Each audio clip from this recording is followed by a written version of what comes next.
Hi guys, welcome back to the channel. I know so many of you over on TikTok have been blowing up the comments asking for this. So today, we're finally doing some customer reviews analysis for it, but before we dive into that, be sure to check out this exclusive discount available for it. You'll find it in the description and in the first comment under this video. Now let's not waste any more time and jump right into the details. So, this printer landed on my desk as a kind of quiet workhorse for wedding planning and family photos, and it mostly lived up to that vibe. I bought it mainly for the back feeder because I was printing with very thick 80-pound paper and wanted to keep the invitations as straight as possible. To my surprise, when I slipped the same paper into the regular feeder, it printed perfectly. I printed about 20 at a time just to be sure they would stay flawless, and then I ended up running a full 100 sets of invitations, details cards, RSVP cards, and thank you notes, all with the original ink cartridges that came with the printer, and there was still ink left. It felt like a little miracle for a compact machine. The one snag for me was envelopes. The option exists, but my envelope was just too big for the envelope tray, and I couldn't coax it to feed correctly through the other paths. I was in a rush, so I skipped deeper trial and error.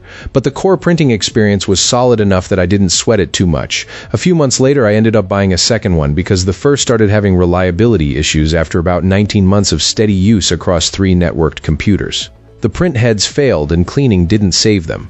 The waste ink reservoir got overwhelmed from the scrubbing, and that was that for that unit. Still, I was so pleased with how it performed that I bought another one and kept the first as an extra scanner. In daily life, this printer shines with two-sided printing that happens automatically, which is a real saver when you're juggling documents or photo proofs. Scanning and copying work great whether you use the glass or the automatic document feeder, and you can mix one or two-sided pages in any combo. Scanning can be launched right from the printer or from the computer, which is handy depending on where I'm standing in the house.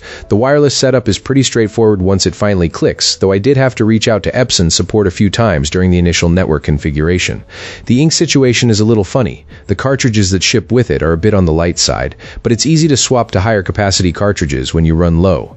The unit is tiny with a surprisingly small footprint, 2 paper trays, and even an auxiliary tray for CDs or DVDs. It feels a touch chintzy plastic-wise, especially next to the bigger all-in-ons I've owned, but it's never felt unreliable. The photos really sing when you use Epson photo paper. I compared it to old HP photo paper, and the Epson prints looked stunning and loaded faster too. The scanner is sharp, and although the software interface for scanning is a little cumbersome, it works once you get the hang of it. All in all, this printer is a solid pick if you care about photo quality and convenient wireless scanning with fast performance and a compact footprint. If you're careful with paper choice and expect solid envelope work only sometimes, you'll likely be very happy with this printer.